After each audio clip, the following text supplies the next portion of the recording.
How are you doing? How's the respiratory system? Day 24. Still struggling with it? hmm Jeez, what'd the doctor say about it? Well, he gave me some pills to take. Two kinds of pills. One was like for asthma and something else. But from what I'm hearing from the other people who've had this, is that this has been lingering on for a month, sometimes two. Is this like COVID related? Nope. All my tests No. have come back negative. It's just a virus. Better now? Yeah, That'll except work. you're a little blurry. Like there's a blur on your camera. Is there some smudge you have on got your a lens? smudge on your lens? I don't know. Right across the Wipe it middle off. of Yeah, your, I mean you're right in the middle, man. You're all blurry. your face is censored out. Yeah, Maybe which you're is just- probably for the better. You know. Oh, there you Oh, go. there we are. The better? You know, Oof. let's put the smudge back Yeah, up. just go ahead and re-smudge. Yeah, that's a lot better. Well, let's go ahead and do our thing, and we'll get into it. How's that? Let's All right. roll. Hey guys, this is Glenn from Volcana, and you're listening to Heavy Metal Horror.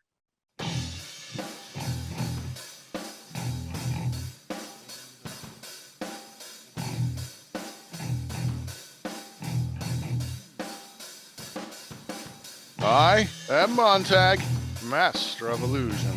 What goes up must come down, but not always. Hey, this is Chop Top, and this is going to be a live one, so stay heavy. And Dreadbull. And you are watching and listening to Heavy Metal Horror. Whoa, kiddies, we've got a brand new show for you. Brand new, I won't say game, but new concept called Live and Let Live. We're going to talk about our favorite live albums. Never let life. And we're going to talk about some of our favorite live albums. And I mean, we could do 10 shows on this, which is what we're going to do because we're going to milk it. So we're just going to start We're with milking 5. this cow. That's right, man. That's right. We ain't buying the cow. We're just going to milk it. And so we're going to talk about some of our favorite live albums. So I guess I want to start with you guys and ask, what makes a great live album to you? Well, for me personally, I think it depends on the set list. The production, I think, is important. And yeah, you want a live album too, has a great audience response too. A lot of times you don't, not just it's kind of a quiet crowd and things like that. So I think that engages you more as you're listening through it as well. So I think those are top criteria for me as far as what I look at. You feel like you're part of the crowd, like it sounds like a live recording. Brings you right into it, like Yeah. you're there. Okay. Yeah. How about you, Dread? Yeah, that's I completely agree with that. These were kind of some things that I was going to get into as we went through through my list here. But yeah, the set list, obviously you want some tunes on there that are your favorites. But that live ambience, there are some really dry live recordings out there, Mhm. and then there are some ones that really capture that ambient sound The of wetness a live of being at a concert. yeah, and the crowd, big crowd noise. So yeah, we'll probably get into it a little more as we Sure. go through these, because a couple of these sort of meet each side of that criteria. But Mhm. yeah, it's got to feel live. It's got to feel like you're there watching it. A little bit of that rawness that a live show has. Right. I get Can't it. be too pristine. Hey, Yes. man. Yeah, I'm with you. For me, it is that I want to hear a good set list, and I want it to sound like it's a live recording, like I am at the show as well. Mhm. And I don't want to sound too perfect, but I don't want it to sound, crazy sloppy either, but like a legit live recording. That being said, some of my choices don't fit that criteria, but they're still important because I'm also bringing in an emotional connection to each of these live albums. There's a reason why I chose these first 5, is because they have deep, important meaning to me in some way, shape, or form. So, all right. With that being said, Chop Top, let's go with your number 5 pick. We're gonna work our way up to number 1. Number Might 5 be live album for you. Might be a surprise, but one of my favorite bands, and I know you guys too, the Fates Warning, Live Over Europe. Mhm. I'm not aware of this live album, so this is all new for me. It was, I actually saw this tour with a buddy of mine, the Agora. It was like 250 people, but man, it was 250 strong. And it was just a fantastic set. Matter of fact, this is pretty much the same set. It's on a 2-disc set. But wow, I mean, the songs, from the rooftops, Life in Still Waters on there, One, Pale Fire, 7 Star. It goes on and on and on. That's just one itself. So, yeah, and it's production. It's crisp. It's really nice. The crowd isn't over, like over, I guess, zealous or whatever. Too loud. Doesn't take away from the performances are top notch. It's just a wonderful, wonderful listen. So, get a chance, yeah. Fate's Warning live over Europe. Excellent. Yeah, Dreadbull. Have you ever heard of that one? No, have not. Yeah, I liked Fate's Warning back in the day, but I'll be honest, I haven't listened to those guys in ages, in decades probably at this point. So Mhm. that's Since a we band that saw kind of them, slipped through the cracks. since we saw them at live with Oh, right. Dream Theater. Yeah, and We- Queen's right. Unfortunately, we came in late to their set. They had already Yeah, played, and they were like only played. We caught like the last 3 songs or something. yeah, yeah. shame. Disappointed with that. They got a ton of material now, in probably in the last 20 years that I highly recommend checking out. They get stronger and Mhm. stronger and stronger. That's So, that's a band I got to get back into. that's a good place to start, Yeah. though, I'd say, since you Oh, missed yeah. out, for a while, because it's got so much on there, 2-disc set, and it's very nice sound. Perfect. Okay, cool. That's Yeah, I where like will that. start then. Yeah, I like that about. It's one of the albums I'm going to talk about. I like the live recordings, especially if it's a band like that, and I haven't listened to them for a while. If this is a bunch of their newer material, it kind of makes me want to seek out those studio albums that they came from. Like, oh, this is a great song. I want to find it. So I get that. Love that. Yeah, some of them almost come across as the greatest hits. A double Mhm. disc greatest hits sort of album. It's nice It's a to nice get way, I think, like ties it up for everybody who's new to a Yeah. band or something. They can just go right dive in it, get that live album, and then do your research afterwards and Yep. check out the other stuff. Nice. All right, Dreadbull, number 5 for you. Number 5 here. So this is kind of roughly a top 5 list for me. Not exactly, but anyway. I'm gonna go with Ozzy Osbourne. Gonna go with the Randy Rhoads tribute album. Oh yeah. I listened to this a ton back when this came out. So this was released in '87, so 5 years after Randy's death. It was recorded actually in Cleveland in 1981. Really? Yeah, didn't know it I was in did not Cleveland. realize that till I was delving into this a little more. That's Really? awesome. Yeah, most of it. There was like or am I thinking about a different album? Never mind. Scratch that. Oh, it's not in Cleveland? No, it is. Oh, okay. I thought there were parts that were recorded elsewhere, but that's a different album on my list Yeah. that I was thinking of. But yeah, a great mix on this one. It really showcases Randy's just virtuoso guitar playing. Mhm. Even live, he is just so precise and so clean. Every note. Yeah, that guy's just phenomenal. I mean, his solos are amazing. Yeah, he just plays with such precision. There's not a ton of live lead guitarists that play with the kind of precision that Randy played with. All the classic Ozzy stuff is in there. I Don't Know, Crazy Train, Mr. Crowley, Flying High, some Sabbath stuff, Iron Man, Paranoid. Mhm. Children of the Grave. Children Oh, of the Grave, yeah, is in there. Version, Randy on guitar on that one. Mhm. Yeah, Awesome. just a great cross section Yeah. of Revelation Mother Earth might be my yeah. favorite version of that Oh, song you're on right, this album. yes. Yeah, it's such a good album. Some bonus tracks, some like outtakes from some of Randy's studio stuff. Yeah, and it's a great album and great to hear Randy Rhoads, but it's sad to listen to it too when you think about what he could have created. Right. Yeah. Imagine how many records he could have done with Ozzy. He still might be playing with them today. Yeah, Yeah, who knows because, where his career would have gone. The only other guitarist that Ozzy has kept for any amount of time is what's his face? Zach Wild, right. Yeah. And I mean, there's no comparison of the two. They're both very different animals, and I'm not saying one is better, but Randy Rhoads is just so talented, and to hear so little of what he could do. But those live recordings, you're right, Dread. Those little fills he adds in are, that weren't on the album show off. Like he's just there in his element, and God, it's amazing to hear. Yeah, he really elevated Ozzy's band that band as a whole. hmm with his I mean, time. that's a great lineup too. Rudy Sarzo and Yeah. and Tommy Aldridge. Tommy Aldridge on Aldridge. drums. Mhm. Yeah, I used to play drums to this album all the time when I was in college. I would go down there and just put on my Nice. headphones and just play this album because it's such a fun song to play. So yeah, I have a deep emotional connection with that album, Very and nice. yeah, I just love this album. You know, it Mhm. was great. Yeah, every version of every song on that, it's just really good. hmm These are all really Yeah. great versions. So that's another one if people aren't super, familiar with like a lot of Ozzy's stuff other than the radio hmm stuff, jump into that album and give it a Mhm. listen. Oh yeah, you won't be disappointed. Yeah. All right, my number 5 pick is from 2001. It's Queensryche Live Evolution.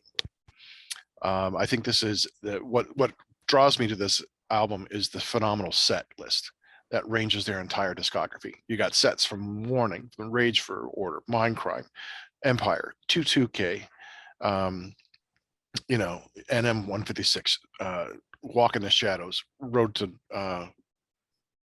Madness, Madness. Mhm. Take Hold of Flame, Screaming in Digital, London, the entire Mindcrime album. IMI, Empire, Another Rainy Night, Jet City Woman, Liquid Sky, Sacred Ground, Right Side of My Mind. I mean, it covers almost their whole discography up to that point, and it's played really well. The songs sound fresh and invigorating. The band sounds tight.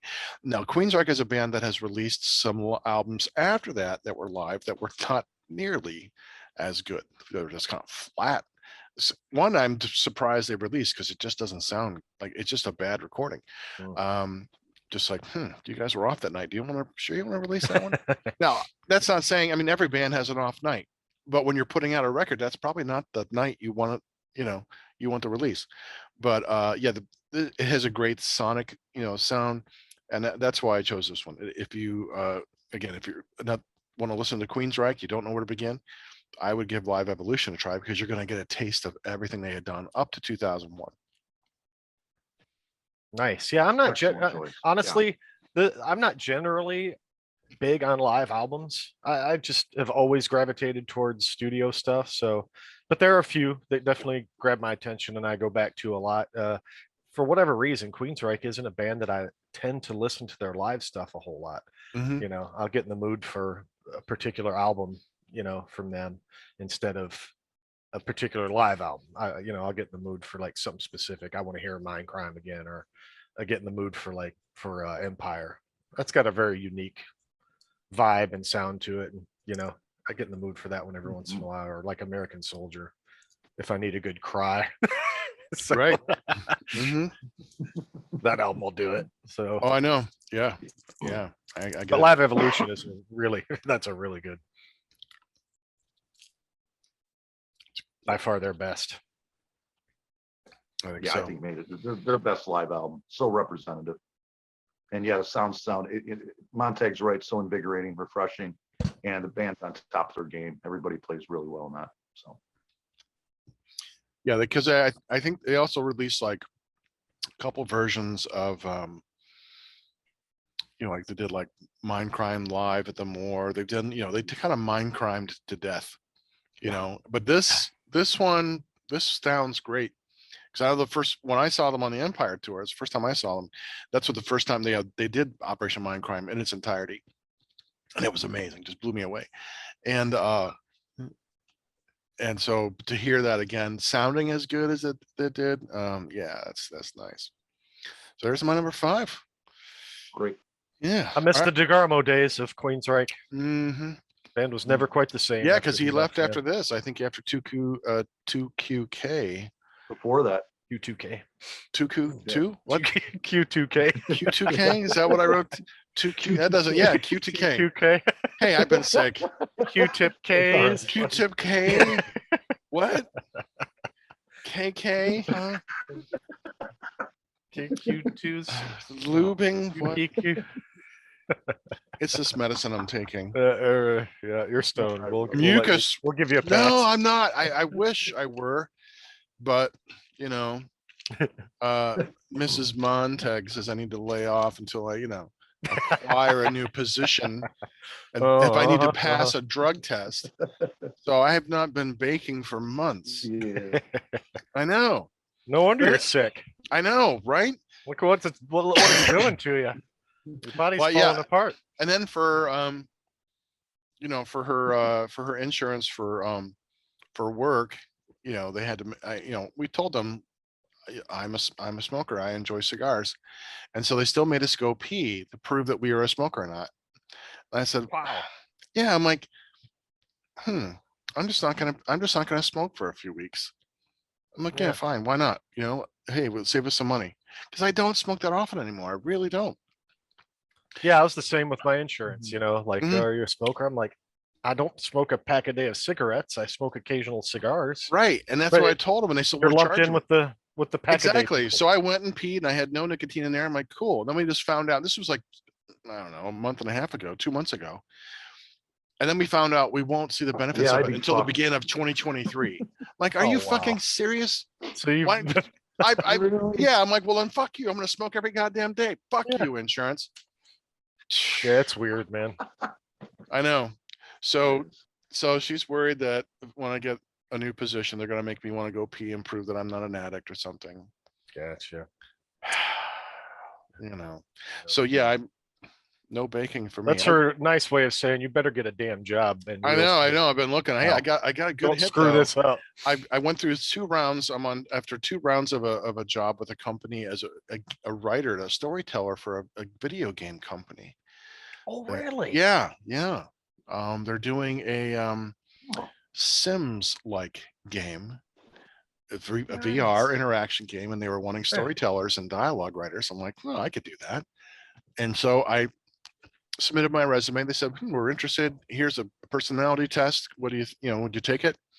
And also had some like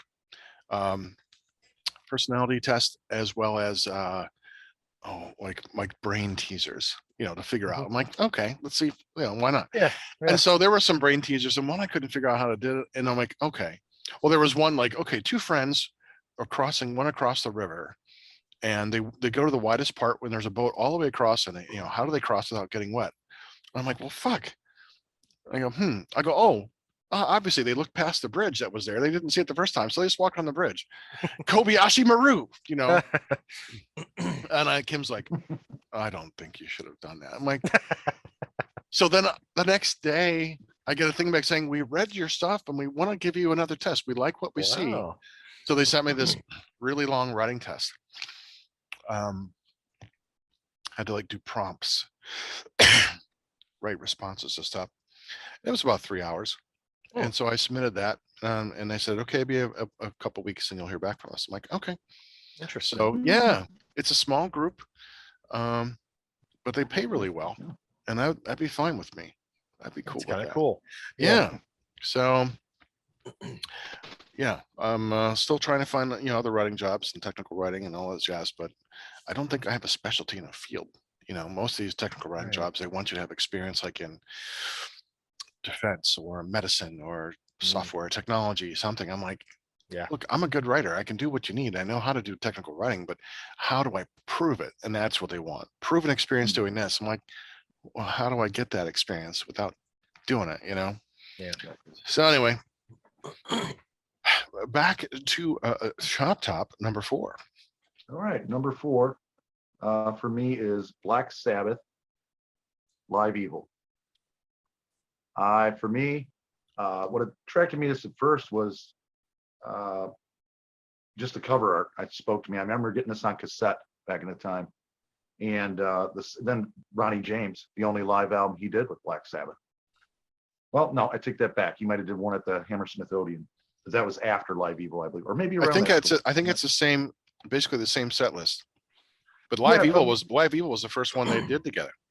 Right. Because fans were like screaming, like, we don't have anything live from them, and so they put this out. Yeah, and I know it's gotten a lot of. I haven't heard the remasters yet, but I know production on it had gotten a lot of flack back in the time. It was very, very dry, almost quiet, kind of dry. And it was produced by Tony and Geezer, but the set list, I mean, Neon Knights, NIB, Children of the Sea, Voodoo, Black Sabbath, War Pigs, Iron Man, My God, Mob Rules, Heaven and Hell, Sign of the Southern Cross, Paranoid Children of the Grave. I mean, that is a hell of a set list too. So, and it holds a dear place for me in my heart because I only discovered, I think I said this before in our show, Black Sabbath, Heaven and Hell. Once I heard that, I'm like, oh, these guys are fantastic. Like they just came out a new band. They go, you do know they had another singer, right? So, and then I discovered Sabbath, all the other stuff with Ozzy, and That I was love that pre-Savant, before you were a Savant. True. I was That just was getting, that was simpleton chop top. I was a nursing savant at that time. So You were a simpleton. yeah. I disrespect that comment, Montag, but Yes, I resent that remark. I don't deny it. I just resent it. yeah, just resent it. So yeah, fuck you. Mhm. But no, guys, that I think that set list, and of course the late great Howie love and miss Ronnie's on there, and it's just such a great set list and a testament to that era with those two albums with him too. Mhm. Yeah, do you know that album much, Dreadbull? Not really. Don't have much to add to that one. Good are you, man? Not much. Not much at all. Finally admitting to what we've known all this time. Marginal Well, at we've best. all known Yeah. said. Yeah, Good for you, buddy. that's why we're here. Yeah. We're all supporting one another's deficiencies. Deficiencies. Hello, Maybe my between name the is three of Dreadbull, us, and I'm deficient. between the three of us, we make one decent human being. Stretching it. Yeah, you know. No, I agree with you on Chop. I don't have the emotional connection that you do, but I think it's a really good set. But I do. Some of the recordings are a bit dry in that I'm glad to have just a something from that era, though. Right. And I think same thing with the Ozzy era. They didn't have a whole lot of albums or live stuff then. Maybe it just wasn't really done much. I don't know. Yeah. The logistics of recording a live album, I know, are quite a bit different. The concert venue and the different microphones are used, and it's probably a whole different nightmare than recording in a dry, sterile studio. But yeah, it's still a great set list. And it still shows them at their ferocious best of that era. So I like that album. Absolutely. All All right. right. Dread number 4. All right, 4 for me. I am going with Testament. See, I got my new T-shirt. Just picked this up the other day. Brotherhood of the Snake. Very I was nice. just gonna ask you about that, brother. Yeah. Yeah, I'd realized, man, I haven't had a Testament T-shirt in like 20 years, so it's time to rectify that. So I got a couple of them. Last one I had was a Souls of Black. I got it somewhere where the Lucifer's falling, and like as the bottom part of him is like Satan and the top part is still Lucifer. He's like falling downwards. I'm like, yeah, I got it for like $8. I'm like, oh, this is a fucking great shirt. you got some great artwork, man. Testament's got some awesome artwork. Mm-hmm. So yeah, for me, Testament. So this was kind of a toss-up between two albums. They put out a full-length album called Live at the Fillmore, which covered like from the Legacy all the way to Low. I did not go with that one. I'm going with the EP Return to the Apocalyptic City. Simply for the fact that I like the mix better. I think Return to the Apocalyptic City is it's much more raw. It really feels live. Great ambient sound, great crowd noise, and you feel like you're there. And I mean, you feel like you're in a pit. It's really heavy, really aggressive. I mean, this has all their early, heavy stuff. Over the Wall, So Many Lies, The Haunting, Disciples of the Watch, and Reign of Terror. And it grabs you by the throat. And even though it's only 5-song EP, it does not let you go. Yeah, this was recorded back in '92 at the Los Angeles Palladium, released in '93. And yeah, every instrument is really clear. It's really nicely mixed with the right amount of crowd noise. And it's one of the best live feeling albums on my list that really captures that live raw power. You feel like you're in the front row of this concert when you're listening to this album. Mm-hmm. Do you know why they only did an EP and not a full length? I do not. No. Because it's such a great recording. You'd think you'd want to have a larger document of that tour. Yeah, and they're they were it's not like they were obscure at that time. I mean, with this had so many lies on it, so that was off, I think, the Ritual. So they were well established and a big name at that time. So not like they couldn't afford to do a full live. I would love to heard a full live set. Oh yeah. Once you get to the end of that EP recording, Dread, it's like you just want more. Mm-hmm. You just start wanting more. It's like, oh, I can just be full. And maybe that's the reason why they did it. Like it was just to stoke the fires and to say, hey, here's something to whet your appetite. Mm-hmm. Yeah, but great album. If you just want to have a short session of some real aggressive, heavy hitting stuff, throw it on there. Mm-hmm. Nice. Well, we finally drove Chop Top away, so it's about time. Okay. It's only took us a year. We figured out the magical formula. Finally broke him. Now the show's gonna feel so much better. Feels like a weight. Feels like a Oh. weight has been lifted. Oh, sorry. Now the weight is returned. All right, my number 4. We've talked about this album before. 1981's Exit Stage Left by Rush. And I know Chop doesn't really care for this recording. I don't think either you do, Dreadbull either. It's a little quiet, the sound, especially the crowd noise. Mm-hmm. What makes this album important to me is this was my first time hearing Rush that I can recall. Like maybe I might have heard like Spirit of Radio on the radio, but I wasn't putting it together with this band. So I was with I started playing D&D with the drummers in our high school band. And this is the album they would listen to. Of course, we're drummers. We're going to listen to Rush. And so I'm like, oh my God, what is this? What is this band? And I was just like, Rush, okay. And just listening to this whole album while we're playing D&D, and then the amazing drum solo comes in. I'm like, oh my God. So this album made me want to seek out the albums that the other songs were on. I mean, it's a great set list. I mean, Spirit of Radio, Red Barchetta, Passage to Bangkok, Between Behind, Jacob's Ladder, Trees, Xanadu, Tom Sawyer, Olivia Strangiato. I mean, it's not as long as their first live album. It doesn't cover as much of those albums, but for a single album, it's still a really fantastic document of Rush at this era. So it's kind of started my 40-year love affair with Rush. That's a great intro to Rush. It is just getting into them at that time. That is a great way to do it. Mm-hmm. Yeah, and then that's why I mean I don't listen to this album an awful lot like you, Dread. I listen to studio albums more often. If I'm listening to Rush, it's a studio album. But this is still an important record to me. That's why it's on the first our first top 5. So there's my number 4, Exit Stage Left. Well, you guys have talked about it, but you have anything more you want to add to this? I considered Rush. I would have went with All the World's a Stage, I think, for me personally, but I knew you would probably have a Rush on here, so I went ahead and looked for something else. But I would have probably went with Rush and Rio for me. That's really definitive. Yeah, that is just fantastic crowd singing. I mean, when you got a crowd singing to YYZ, there's no words. That's pretty impressive. Yeah. Well, it's a good thing we're going to do more of these. We'll have to bring it up. Rush will come back from time to time. They are like many of the bands that we're picking. They are live bands. I mean, they're phenomenal in the studio, but when they can capture that and replicate it live, and it still sounds flawless, without being cold or mechanical, you can't get any better than that. Rush is a band that you need to see to appreciate. They're amazing. All right. Okay, Chop, number 3. Number 3 for me is Iced Earth, Alive in Athens. That is a phenomenal. A signed copy? Yeah. I had a meet and greet. Met the band years ago. Very nice. I think it was on can't remember what tour. It's when they brought back Barlow, when it was just for one album. On that, and got to meet Matt, got to meet the rest of the band. They signed like 4 of my CDs, so that was really cool.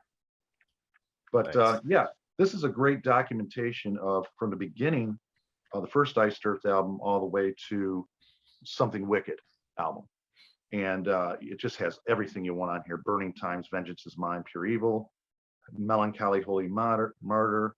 You have Dark Saga in there, Watching Over Me, Angels Holocaust, I really love.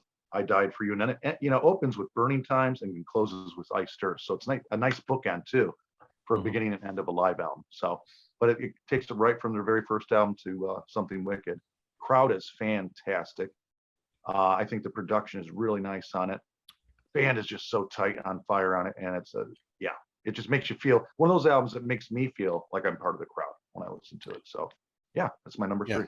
It is a dry sounding album for me. Oh, it's dry. It's very dry. It's almost like you're getting a mix I right from get the board. dehydrated listening to that album.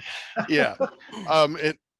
I don't hear the crowd like you are there, Chop Top. I hear that it's a very dry but phenomenal sounding album. Mhm. It is almost so dry it could be studio pristine. Yeah. To me, I mean, there are the breaks in between, you hear the crowd noise. But Yeah. I also love the performances are phenomenal, and the set list is amazing, especially Dante's Inferno, one of my favorite tracks of theirs. Yeah, it is a great set list. And then I think they brought out like a 3-disc version of it at one time. I mean, with expanded, Yeah, you but know, they made it on just vinyl, I believe, for that. And I'm like, damn it. Yeah, there are everyone got it. copies out there in other forms. I'm not going to say where to get them, Okay. but they're out there. You know, right. But you know, I know people who know. If you want one, let me know.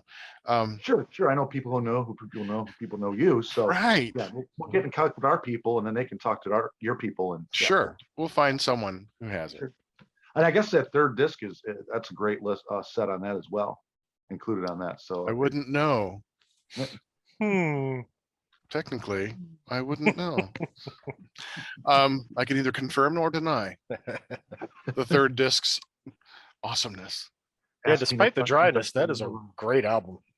I Yeah. mean, I've listened to that thing, a bajillion times. So it's Yeah. an awesome set list. Mhm. Lots of great songs from those guys. So That album was my first listening to Iced Earth. Mhm. We got from our mutual friend, I think, Chris Scher. I think Okay. might have gave me a copy of that. And I actually heard a Iced Earth song. It was on some radio station. I was working at the time for the county or whatever, and driving and to this destination. I was like, who the hell is this? I couldn't believe it was on the radio, number one. And then they said who it was. I'm like, oh, I got to check this out. And yeah, this might have been my first album I got from them too. So yeah, great album. Yeah, love some Iced Earth. All right. Dreadbull, number 3. Okay, well, what would a live list be without some Slayer? Got to go with some Decade of Aggression. Oh, I We are almost doing picked Slayer. that. Yeah, I never I thought was you'd bring it afraid you up. were gonna. I was afraid you were gonna go with this, and then we'd be doubled up here. So, I'm just glad I'm sitting down. oh, I'm this is very this is a excited great right now. album. This is, Yeah. released in '91. This was recorded actually in 3 different places, kind of all put together. This is almost a greatest hits album of Slayer up to that point. It's a double disc set, 21 tracks. It's got everything. I mean, this is, you'll stank face your way through this entire 21 songs. I mean, it's Slayer. It's tight. These guys sound great. It's everything you would want. I guess this is a little dry too. It's not quite as crackly dry as Iced Earth, but there's a definite a little drier than I would personally like a live album to be. Yeah. You hear the crowd noise a little bit, like when Tom's introducing Dead Skin Mask, Exactly. a little bit, and then you hear it in the very beginning of the album, right when they're getting ready, as Hell Awaits is reaching a crescendo. Yeah. You hear someone like scream right before it begins. I'm like, Yeah, or the beginning of like South of Heaven. Mm-hmm. That intro has a really nice feel to it. It's a little echoey, and you can hear the crowd, but the moment that first drum beat hits, it just goes dry. It's dry. It's just desert dry. It's like weird. It almost sounds like they cut in a studio version right there. It's such a stark, well, I think they play the beginning transition. is the studio. The guitar intro is like the studio click. Oh, so they're just kind of playing it over. They play that over the PA, you. And then they come in live. That's probably why it's such a stark yes transition. Right, because you hear the drums on and then it comes in back in Lombardo's fiercest drumming. Yeah. Yeah. You know, Despite great- that, it is so Yeah. freaking good, man. It's a great So album. tight. Yeah. Mhm. Yeah, well, Chop Top and I saw them on that tour. It was on the Clash. Clash of the Titans, Mm. and that first disc on that album is their set. That's what they played Nice. on the Yeah. Clash of the Titans. Mhm. And I had known a few Slayer songs, like Angel of Death, maybe one or two other ones, but I was unprepared for Slayer. And they were the headliners. You know, it was Alice in Chains and Anthrax, Megadeth, and Slayer, which is exactly how I wanted the set night to go. And they bring in like Hell Awaits, and I'm like, I had no idea what the hell he was singing. I just was like, oh my god, I'm just being just pummeled, screaming, and our necks were sore pounding. And I'm like, you can't describe, hard to describe with words, the intensity of a Slayer show. Just glad I'm not down in the pit where you see bodies like flying, being bloodied and bludgeoned. And when we saw them at Nautica, they were being dragged out. I saw one guy got pummeled with an elbow to his face, and he just got dragged out. I mean, the ferocity of a Slayer pit is unmatched. And yeah, man. Yeah, and unlike many bands, Slayer, when I get in the mood for Slayer, I'll go to this album, before most of their studio stuff, like, because this is such a nice cross section of all their Mhm. good stuff. So Mhm. You know, yeah, great and phenomenal funny album. memory with that. We had me and Montag were on a spring break. It was just for a weekend over in Marblehead, and we were driving everybody nuts because we listened to this ad nauseum. Oh, that was down at album. it wasn't Finley. It was a cabin. Mohican. Mohican, right? For Yeah, that we had a week. camp. Right, that's when we first met. It Yeah, was spring break, I want to say 91. 91, March Yeah. 91. You guys Yeah. bonded over Slayer. Slayer and Ozzy, Yeah, oh, right? And nice. Sam Kinison. Nice. Mhm. Like, hey man, I'm Joe. Hey, hey, you like Slayer? Yeah, I love Slayer. Oh, we just kind of right Yeah. from there, man. It was love at first sight. It was. know? Wow. Yeah. You guys started So- making out. Well, yeah. Sure. Got to. I mean, yeah, we were taunting the I was the Amish. girl. Taunting the Amish. Sounds like a Yeah. Slayer song. Exactly. Yeah, we were down at because Joe and I mean, we're 10 minutes in to know each other, like halfway down to Mohican, we stop at McDonald's and we're just like, there's Amish people there, of course. We're being idiots and like talking about like, hey, go ask them when the rake fight is. Or take a picture and steal their soul, Watching the horses out there take a shit while we're trying to eat our cheeseburger, we're laughing our asses. I know, it's like we're completely juvenile. I mean, my God, yeah. Oh no, we had the best of time that weekend. It was like, yeah, that's a whole other episode. The stories of spring break. Mhm. Yeah, that was good stuff. Taunting the Amish. Mm-hmm. Great. Boy, Yeah. that's not bad karma at all. Montag, you're number 3. My number 3, Motorhead, 25 and alive at Brixton Academy from 2003. Yeah, Motorhead is a live band. I mean, I Very like true. their studio albums, but they are a live band. That's how they should be experienced. This recording showcases their raw rock power, and you got a great set of classic hits as well as newer tracks. I mean, they open with Me Or Motorhead, I'm So Bad, Baby, I Don't Care, Civil War, Metropolis, Chase Is Better Than the Catch, Stay Out of Jail, Sacrifice, Orgasmatron, Iron Fist, Killed by Death, Ace of Spades, Overkill. Just such an amazing set. And Lemmy's real dry humor comes through nicely. And I mean, I love listening to Motorhead's live stuff. I prefer listening to their live. I've got a bunch of live recordings, some official, some not so official, but I still love hearing them live because they are much better live. There's just a freedom to their music that comes through. And on this album particularly, it's a long set, like an hour and 40, 45. For them, it's long. It covers such a great set list. And I mean, just a great sounding band. It's hard to quantify exactly what makes Motorhead so great. Like They are they're Motorhead really- and they play rock and roll. What more do you need to know? And this album it begins with like, we are Motorhead. We are gonna clean your clock. and maybe that's why it is. It's just so That's great. simply like straightforward. You know what you're gonna get. Yep. No you know, frills. and they just do it in a No pretension. Yeah, Let me walk yeah. the fucking rock lifestyle. I mean, he was Right. just like all balls, yeah. no censorship, all middle fingers. Mm. It's like he was just a rock star's rock star. Like your favorite rock star wanted to be Lemmy, fucking Killmister, Mhm. and I think that's what it was. He was just had that bravado and Yeah. just brought it out. No matter everything they did was just, and he was the first to say they were not a metal band. They're a rock band, Mhm. blues-based rock band. But they are the heaviest fucking rock band I think on this planet ever Yeah. produced. Yeah. Motorhead is just, you get them or you don't. I mean, in this album, Yes. if you've never listened to Motorhead, they're a band that very much like AC/DC, they have a sound that they're really good at. Mhm. And if you like that sound, you're going to pretty much like everything they do. And this is a great way to introduce them. I mean, they're just that tongue-in-cheek humor, Yeah. and just for a trio, a three-piece, phenomenal. Mhm. Yeah. So there's That's my one. number 3, Motorhead 25 and Alive. Do either of you have that album? Do not.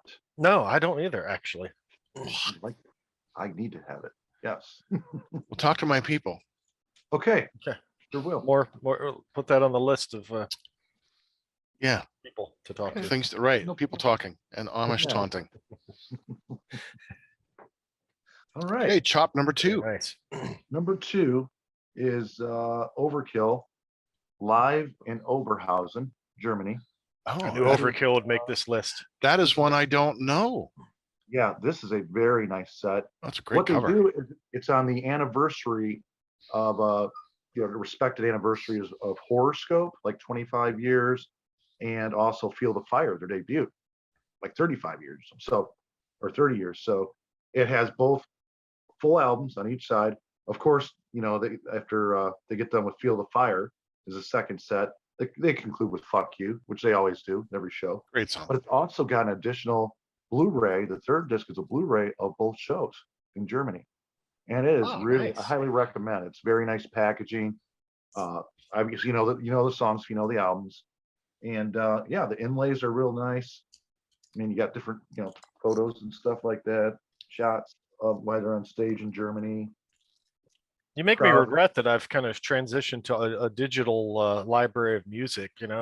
Yeah, Like, you see, got the all these- collector's spirit is not always Pretty awesome. financially the best thing, but you know what? It is definitely when you have a package like this. Yeah, and that's pretty This cool, was like man. this was like $19.99, $20, and you get a Blu-ray in there both, and you get the 2 live. I mean, that's a deal with the Yeah. booklet. There's a booklet too. So, yeah, but I recommend it. Crowds, Germany's been known, especially they're one of the they got a fan base over there for Overkill called the Skull Crushers, and they're huge. They're huge for Overkill and stuff. And so they're really in there to representing, obviously, at this show. And if you like both those albums, you'll definitely like this, and it's a good place to start. You get to hear 2 for 1 basically. So it's my Nice. number 2. Very nice. Very I would have nice. guessed you'd have some Overkill in there at some point. I mean, what a great live Yeah, band but- too. That's why You that know, wasn't right. mentioned. Overkill is a lot. I was going to bring them up when we were talking about Motorhead. Like Overkill is another band that it's kind of like Motorhead. They're like this working man's just they just put everything into their live performances. Yeah, Motorhead's live performances or Overkill both are just so they're raw. They just pour everything they've got into it. Mhm. So and high really energy. give you the best Yeah. show they can possibly give you every Yeah. time. When the next time we do our Overhead, you said. Rodney Dangerfield Overhead. I love Overhead. It's the best of both Motorhead and Overkill. We are Overhead.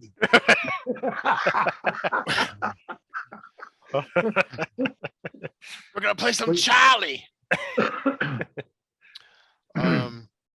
Yeah, we do Yeah. our Rodney Dangerfield. I think that's what you're saying, Montag. They are definitely on my list. Right. I think they're a band that is way better than what they get, especially in the States. I'm sure they get, and then they do well for themselves, but they're a band, they should be in the A list. I think they're definitely should be right up there with, the big 4. They're that good, Absolutely. just like Testament. Got to be right up there, Personally, I've always thought there should be an elite 8 of thrash, not just the big 4. You got to have Testament in there. You got to have Overkill. You got to have Death Angel. And for me, Exodus. You threw four other bands you throw in there. I think, why not have an Elite Eight? That would have been a hell of a show to see 8 bands in a big, maybe 2-day fest or something. So Oof, yeah, you'd need a couple of days for all that. Yeah. Sponsored by Gatorade, man. You're gonna fucking Yeah. look like a raisin when you're done with that one. kidding. Yeah. All right. Excellent. Excellent. Dread, you're number 2. 2 for me. I am going with Metallica S&M. Hmm. I love this album. So yeah, this was recorded back in April of I don't have the year. When was Oh this? God, you 98? suck so April. bad. Maybe Yeah, 98 or you might something? be right. Hold on. Ask the savant. I'm gonna let's see if he was right. 99. Damn, you were close. Damn.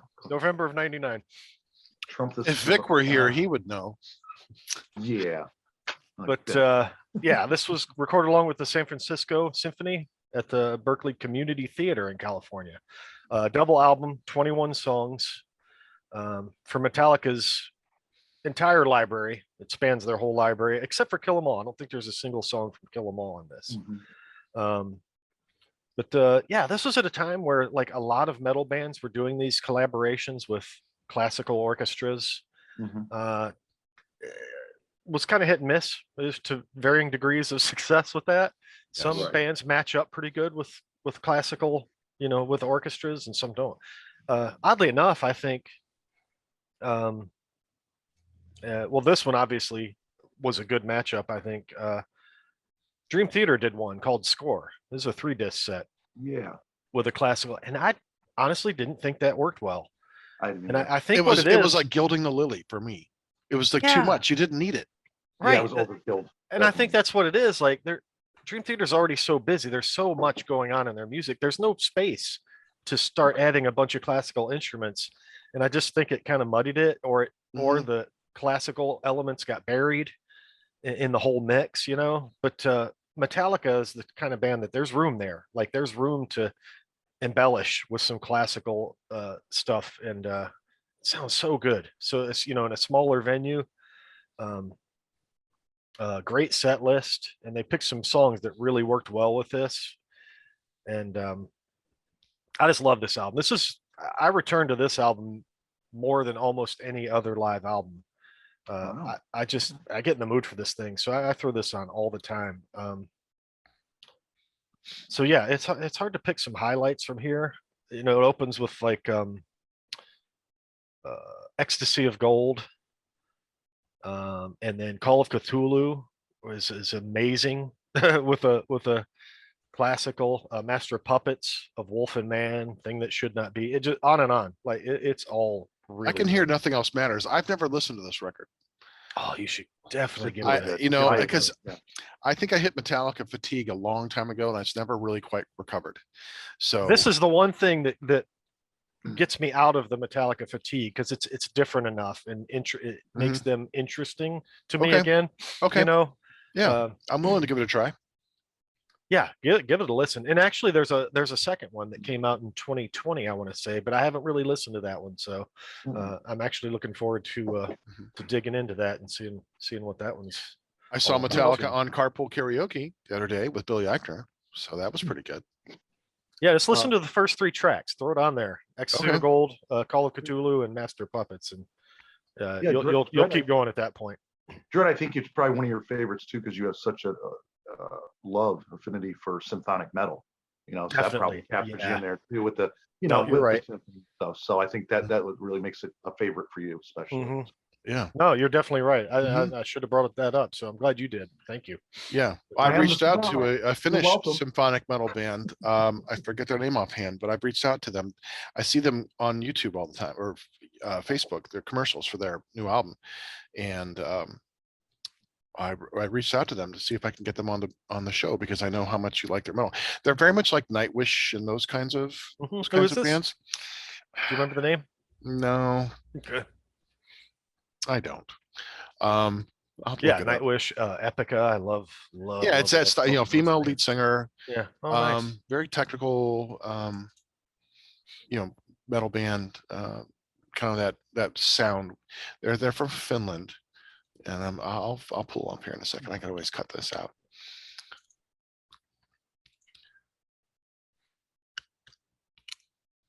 Oh, I did it through their did I save it?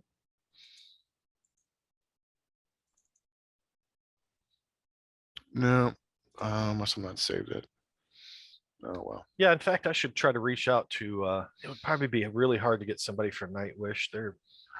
They're really huge in Europe, especially. So, but Epica, maybe I could maybe. I'd love to get their guitarist. He does most of their writing, and he would be really interesting to talk to because his subject matter is deep, man. I mean, anything from quantum physics to I mean, he goes real deep in his lyrical content. So he'd be very interesting to talk to. Nice. Well, speaking of deep lyrical content and double live albums, Great segue. my number 2, Kiss Alive 2. You knew it was coming. I knew it. You knew it was coming. Oh, I've been ready for this. Yes. Deep. Love Gun Deep. This was my first Kiss album.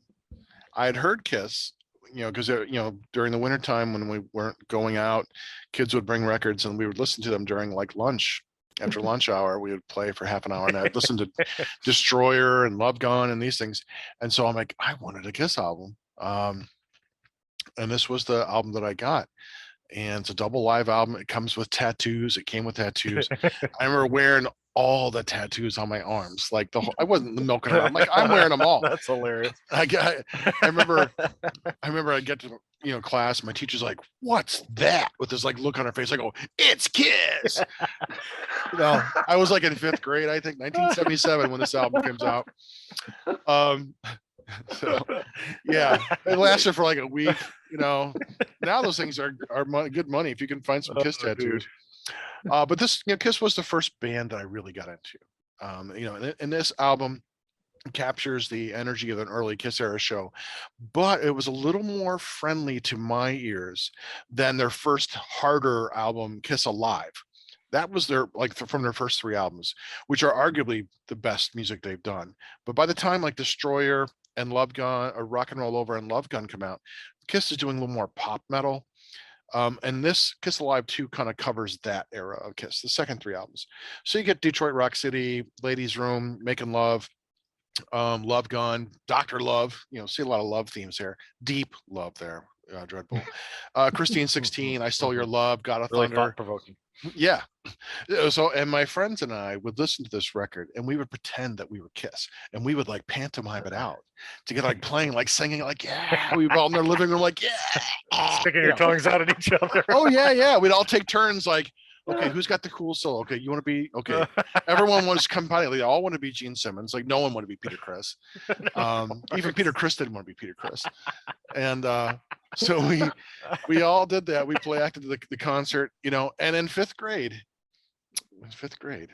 on the last day of school, a couple friends and I got together and we petitioned the school and said, we want to put on a Kiss concert for the school. And so the principal says, well, how long do you need? Now, we had no idea about time. We wanted to perform the entire Kiss Alive 2 album. We thought, 2 hours. 2 hours. And he's like, the principal's like, I'll give you 15 minutes. I'm like, okay. And so we had bought, like the night before we went to the store. Now I couldn't find like clown makeup, so I bought like the mascara, my dad took me to the store. We're trying to find like the white and the dark makeup. And then I remember coming here, and then for the guy who played Ace, his name was Eric. We went to the art room. We got some silver paint, tempera paint, and we had people doing our makeup. We did it, he painted paint on his face. He looked awesome with the silver. And I was Gene Simmons, of course, but I didn't couldn't get a costume. I was wearing my nice rainbow stripe shirt and probably bright blue pants. And I had my acoustic guitar. But for 15 minutes, we got up on the stage and they had a school assembly, like the entire 5th grade class. I can't believe you agreed to this. Got down to the school, got down to the gymnasium. They all sat there and we played like 4 songs, like the first side of Kiss Alive 2 with the Detroit Rock City and King of the Nighttime World and Ladies Room and all this like that. And I wasn't allowed to spit blood, but I did stick my tongue out an awful lot. But now we were being led down to where Kiss was. We didn't want anyone to see us in our makeup. Like there was that mystique about Kiss, like no one can see us.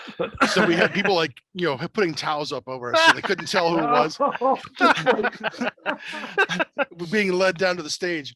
Now, by this time, enough time had passed to where Eric, because he had tempera paint on his face, he was Oh, getting no. really high from the fumes. Oh, So he was like walking around on stage like Ace, like almost falling down. I'm looking over, I'm like, wow, man, Eric's doing such a good job. yeah, Not- he's really, Yes, really not knowing he was committing like to the fucking role. high out of his mind.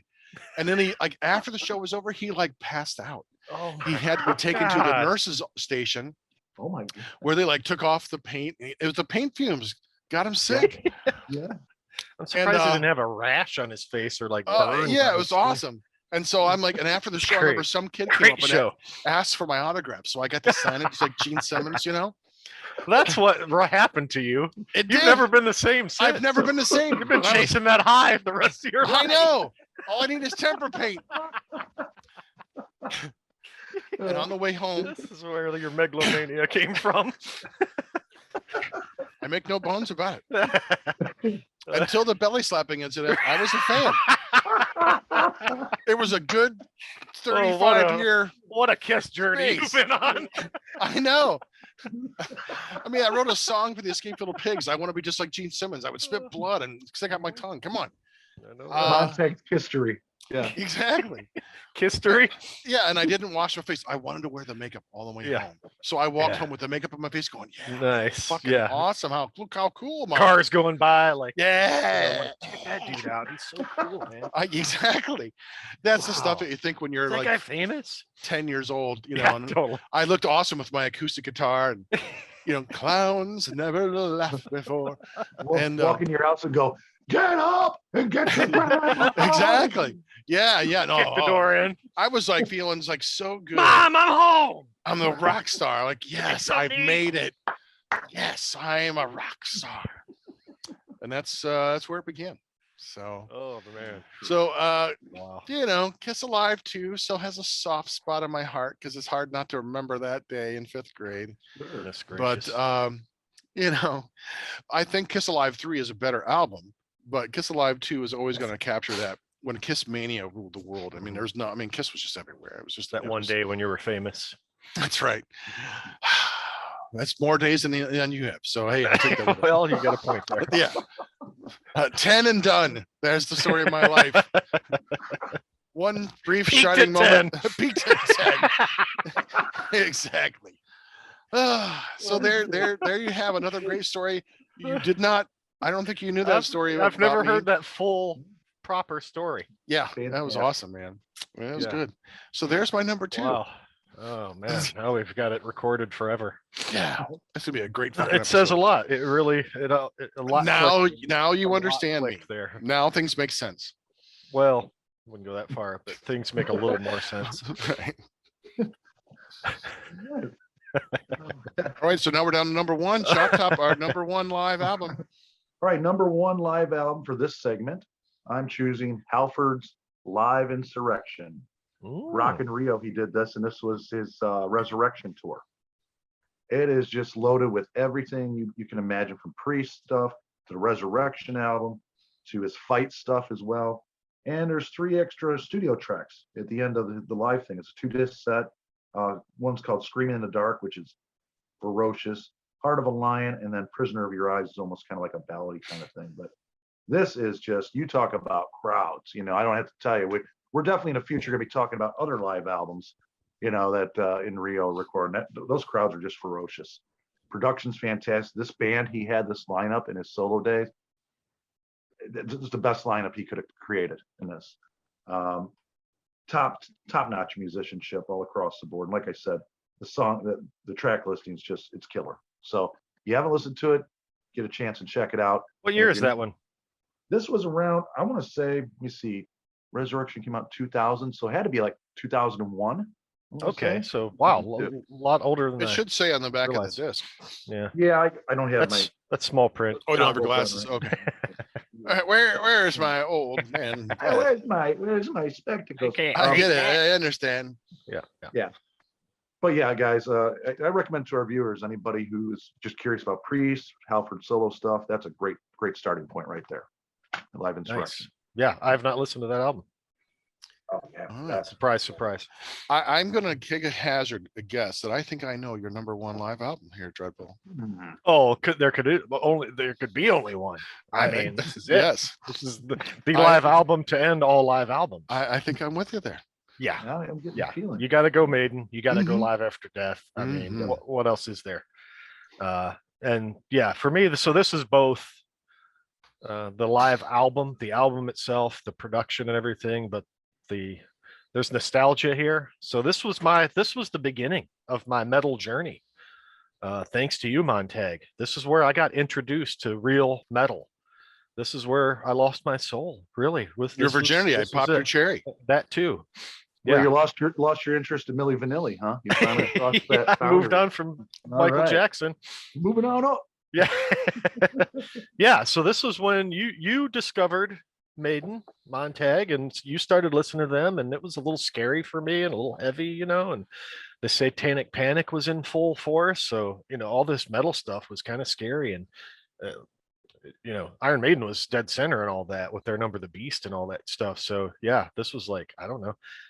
It was kind of scary, but you kept listening to it, and then you started talking about the subject matter. I'm like, what? A song about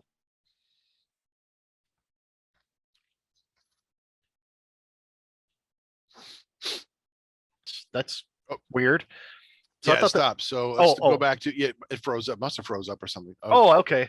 Yeah, So I thought you you were s- just enraptured by my story. no, God no.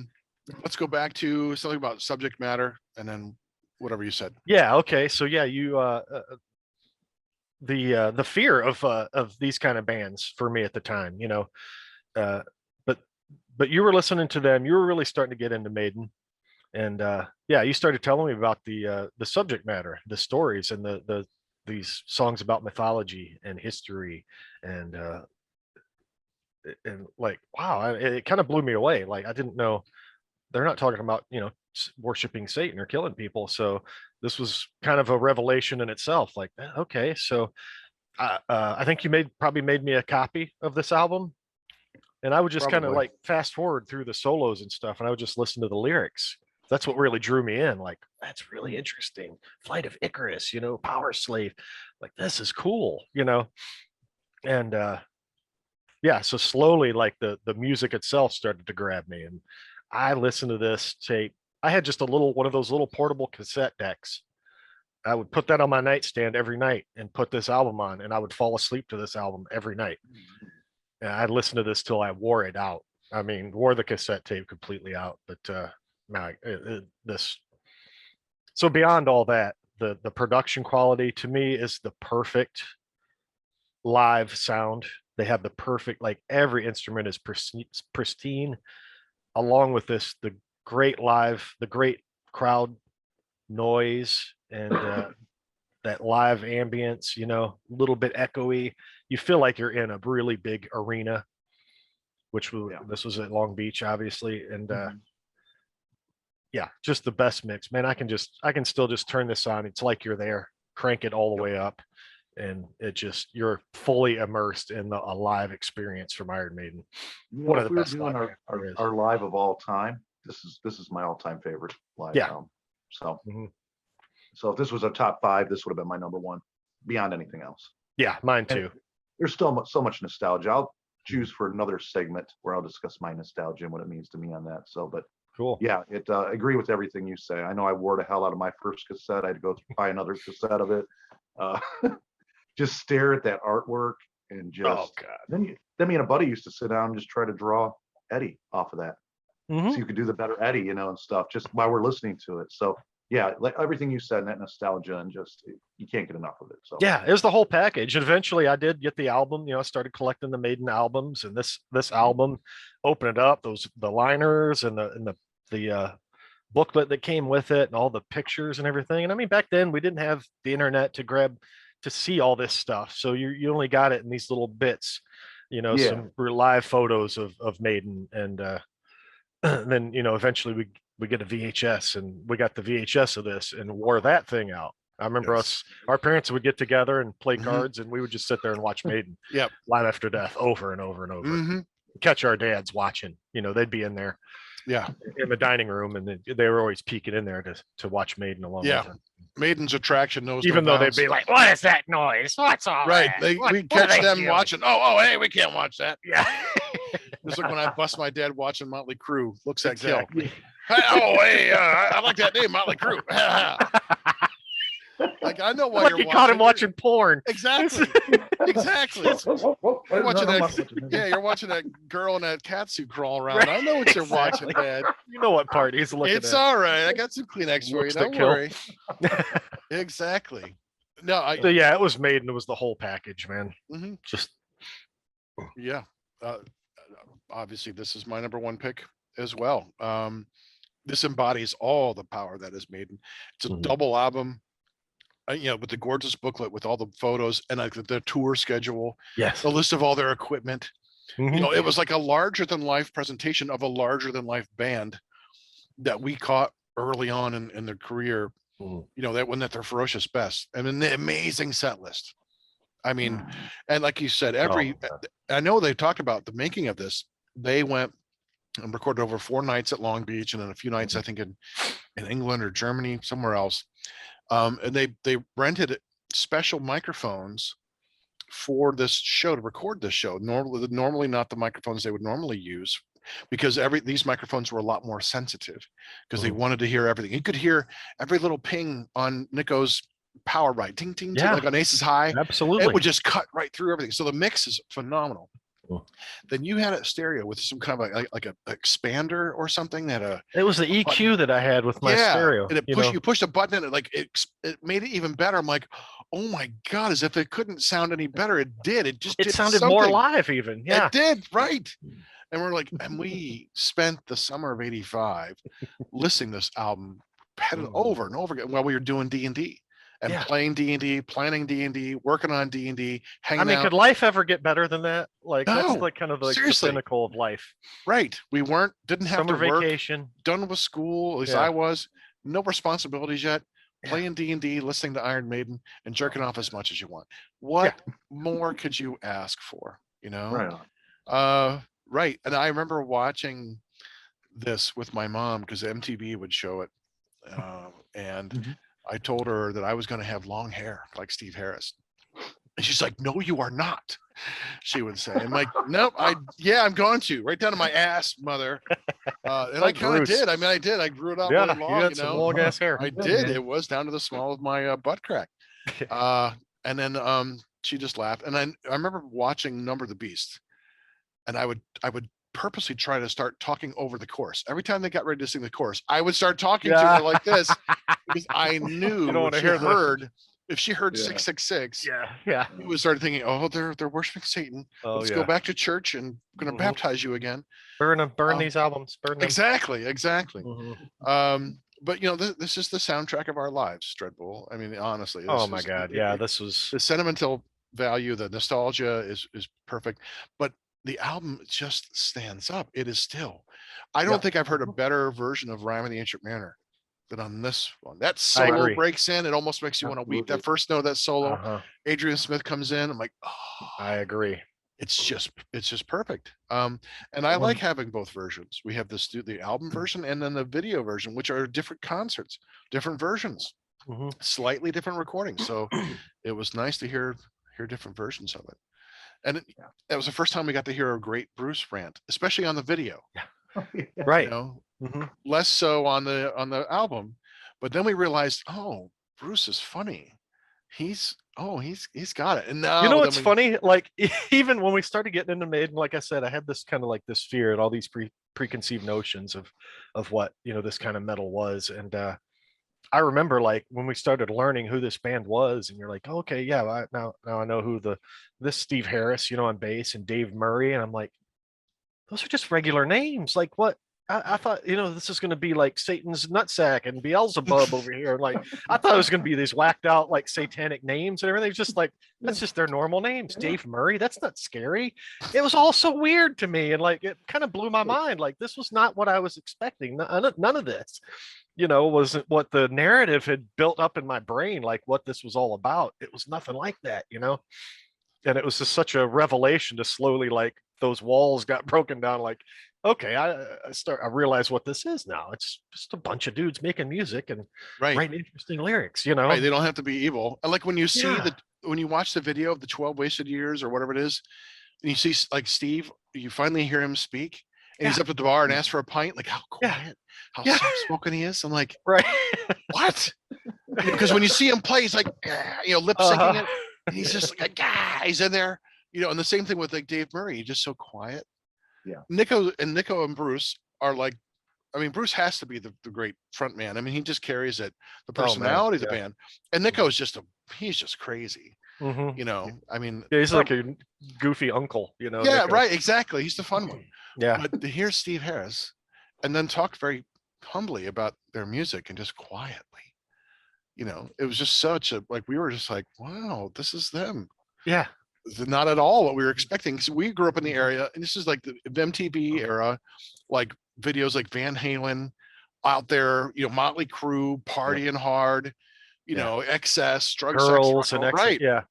And we're thinking every band is like that because that was big hair metal.